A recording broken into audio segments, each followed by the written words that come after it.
Welcome once more to Adapted Realms, where the enduring magic of classic literature intertwines with the captivating reflections cast by cinema, and embark on a truly extraordinary voyage, a journey that transcends earthly boundaries and ventures into the very fabric of childhood dreams. We set our course for the second star to the right, and onward, until we reach that mythical realm where the laughter of children echoes through ageless glades, and where the vibrant spirit of youth defiantly refuses to ever fade. Tonight, we delve into the enduring, enchanting, and often profoundly unsettling story of Peter Pan. In the nascent years of the 20th century, specifically in 1904, a visionary Scottish playwright named Sir James Matthew Barrie first breathed the enigmatic name of Peter Pan into existence through the hushed anticipation of a captivated London theatre audience. Later, in 1911, he would fully unfurl the intricate and deeply resonant tapestry of this fantastical adventure in his poignant novel Peter and Wendy. Our story in its genesis is rooted not in overt magic, but in the seemingly ordinary comfort and familial warmth of the Darling household. Here, nestled within the heart of Edwardian London, three innocent and imaginative souls, the nurturing and storytelling Wendy, the steadfast and adventurous John, and the cherubic and wide-eyed Michael, stand unknowingly poised on the precipice of an extraordinary and life-altering departure. Their unlikely guide on this celestial journey, none other than Peter Pan himself, the elusive and eternally youthful boy who has somehow slipped the very shackles of time, a captivating and enigmatic creature who utterly and completely refuses on a fundamental level to ever embrace the inevitable passage into adulthood. Peter is the very personification of untamed, unadulterated freedom. He dances with the very currents of the wind, his infectious laughter rings through the silent canopy of night, and he reigns as the charismatic leader of his band of lost boys, a charmingly ragtag yet fiercely loyal family of orphan souls who have also, in their own way, escaped the confines of conventional childhood. Their playground is Neverland, a realm where breathtaking adventure and unseen danger walk hand in hand, forever and inextricably intertwined. But even within this seemingly idyllic realm of pure, unbridled imagination, a subtle yet persistent shadow invariably stretches beneath the most dazzling and vibrant fantasy. A disquieting undercurrent, a whisper in the rustling leaves that hints at something far more profound, perhaps even a touch of melancholy.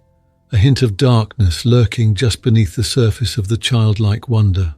Neverland is undeniably a realm of potent magic, a vibrant and ever-shifting playground born from the unfettered depths of the human imagination. Yet, it is also a potent and often unsettling mirror, reflecting the raw, untamed landscape of childhood itself, its boundless capacity for creativity and joy, but also its inherent anxieties, its primal fears, and its often unspoken desires. The swaggering pirates, led by the iconic and utterly nefarious Captain James Hook, with his ever-present ticking nemesis and his insatiable, almost Ahab-like thirst for revenge against the boy who deprived him of his hand. The ethereal and alluring mermaids who bask on moonlit lagoons, their beauty captivating, yet their hearts harbouring a chilling indifference, even a cruel disdain for any who dare to trespass upon their watery domain. And the fiercely loyal, yet impulsively dangerous fairy, Tinker Bell, whose tiny form radiates both unwavering devotion and a volatile jealousy that nearly leads to unspeakable tragedy for the gentle Wendy. These inhabitants, both wondrous and deeply threatening, all seem to spring directly from the complex and often contradictory wellspring of Peter's own mercurial imagination. Or perhaps, intriguingly, and with a touch of unsettling ambiguity, from the burgeoning consciousness and subconscious desires of Wendy herself. Barrie, with his characteristic narrative elusiveness, deliberately blurs the lines, never quite revealing the precise boundary between the vivid and often fluid landscape of dreams and the fading, yet potent echoes of memory. But Peter Pan transcends the simple label of a captivating children's fantasy woven from pixie dust and thrilling sword fights beneath a starlit sky. At its very core, it delves into the profoundly bittersweet and universally resonant experience of youth's ephemeral beauty, and the undeniable, inexorable call of adulthood that eventually and inevitably beckons each and every one of us towards its shores. Wendy, unlike the eternally suspended Peter, possesses the inherent and natural capacity for growth, for change, for embracing the passage of time. And as the fantastical seasons turn within the timeless realm of Neverland, so too does something fundamental and irreversible begin to subtly shift within her young heart. She increasingly embraces a nurturing and guiding role amongst the Lost Boys, a nascent sense of responsibility and care taking root within her, a quiet foreshadowing of the woman she is destined to become. And ultimately, driven by a deep-seated longing for the familiar comforts of home and the enduring bonds of family, she makes the profound and life-altering choice to return to the tangible reality of her London life, resolutely bringing her beloved brothers back with her, leaving the timeless, unchanging shores of Neverland behind, perhaps forever.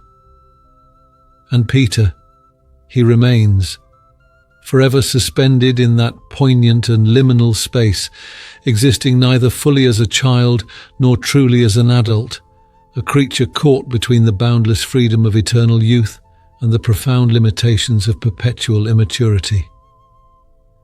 He returns to the familiar nursery window, his heart in its peculiar way, expecting to find his Wendy waiting, eternally ready for another exhilarating adventure amongst the distant stars. But time, that relentless and unforgiving river, has flowed irrevocably onward for her, even as it has stubbornly stood still for him. He finds not the eager and innocent child of his memory, but a young woman, undeniably and irrevocably grown, her eyes now holding the knowing wisdom of experience.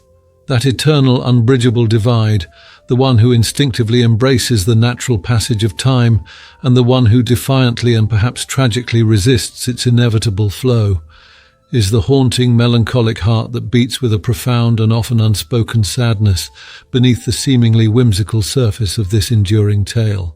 Let us now take a more considered and nuanced moment to contemplate the myriad and often fascinating ways in which this enduring and deeply resonant story has been reflected back to us through the transformative lens of cinema, each adaptation offering its own unique and often revealing perspective on the timeless and complex themes that lie at the very heart of Barrie's original creation.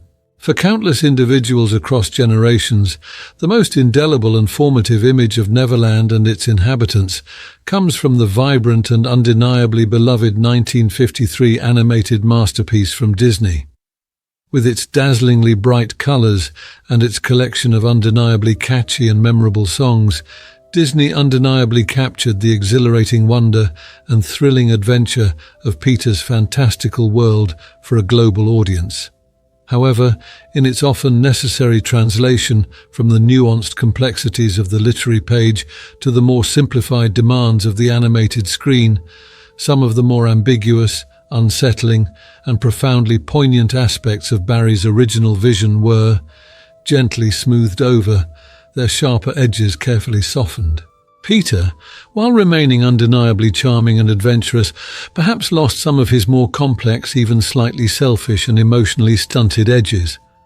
Wendy was largely portrayed as a more straightforwardly nurturing and almost matronly figure.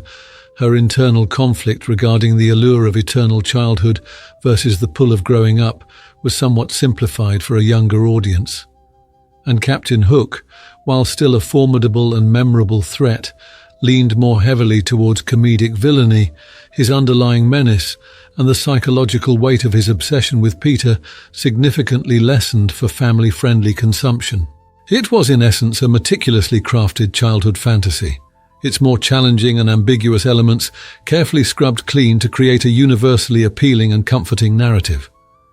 But as the decades unfolded, and as filmmakers and storytellers continued to grapple with the enduring power of Barrie's creation, other cinematic interpretations bravely dared to venture back towards the original shadows, to delve into the more complex, often unsettling, and ultimately more profoundly moving layers of his timeless and multifaceted work.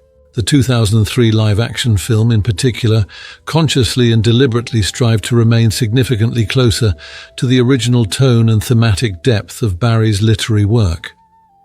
It delved with greater sensitivity into Wendy's poignant and deeply relatable coming-of-age journey, her internal and often heartbreaking struggle between the seductive allure of eternal childhood and her burgeoning, yet ultimately irresistible desire to embrace the responsibilities, complexities and potential for profound connection that adulthood inevitably offers, including the delicate and powerful stirrings of first love. Intriguingly, and with significant thematic resonance, Jason Isaacs delivered a masterful performance, embodying both the stern and emotionally distant Mr. Darling and the vengeful and psychologically scarred Captain Hook, directly and powerfully echoing the long-standing theatrical tradition where the same actor often embodies both the restrictive father figure and the menacing antagonist. A potent visual metaphor for how the perceived constraints and responsibilities of adulthood can sometimes feel like the very enemy of the boundless freedom and carefree spirit of youthful abandon. Then came Steven Spielberg's imaginative and commercially successful 1991 reimagining Hook. Here the traditional narrative structure is boldly flipped on its head, offering a compelling and unique perspective on Barrie's enduring themes. Peter has already undergone the seemingly irreversible process of growing up, tragically and completely forgetting the magical boy he once was, lost in the often mundane and demanding realities of adult life. Robin Williams delivers a nuanced and emotionally resonant performance as a Peter who has transformed into a pragmatic and often emotionally distant lawyer, a preoccupied and somewhat ineffectual father, a man who appears to have completely lost touch with the boundless imagination and carefree spirit of his youth. It is only through the dramatic and deeply personal crisis of his own children being tragically kidnapped by the still vengeful Captain Hook that he is forced to confront his long-forgotten past, to reluctantly return to the fantastical shores of Neverland, and to embark on a challenging and ultimately transformative journey to desperately reclaim the wild, untamed spirit and the very essence of his lost childhood. This profound and imaginative reversal of the traditional narrative, the poignant journey of growing up first, only to then desperately and often humorously seek the elusive rediscovery of a lost childhood, adds yet another deeply resonant and universally relatable layer to Barrie's enduring and multifaceted tale. It speaks directly and powerfully to the shared human experience of grappling with the responsibilities and constraints of adulthood, and the often lingering yearning for the carefree joys and boundless possibilities of youth. It reminds us of the preciousness and fleeting nature of childhood, and the enduring power of memory and imagination to perhaps, in some small way, allow us to occasionally glimpse those starlit skies once more. So in the end, Wendy makes her profound and ultimately life-affirming choice. She chooses the enduring comfort and unwavering bonds of family, the tangible realities and unfolding possibilities of her future, embracing the natural progression of life. And Peter, he too makes his own solitary choice, remaining forever bound to the timeless and unchanging magic of the stars, a poignant symbol of eternal youth and the bittersweet refusal to grow. They part ways, their destinies diverging, and in that poignant and inevitable separation lies the enduring ache, the profound beauty, and the timeless resonance at the very heart of J.M. Barrie's unforgettable and deeply human tale. If you have enjoyed this deeper exploration into the magical and often melancholic world of Peter Pan and its cinematic reflections, please like, subscribe, and stay tuned for more from Adapted Realms. Until our next literary and cinematic adventure, may your own inner child continue to soar amongst the stars.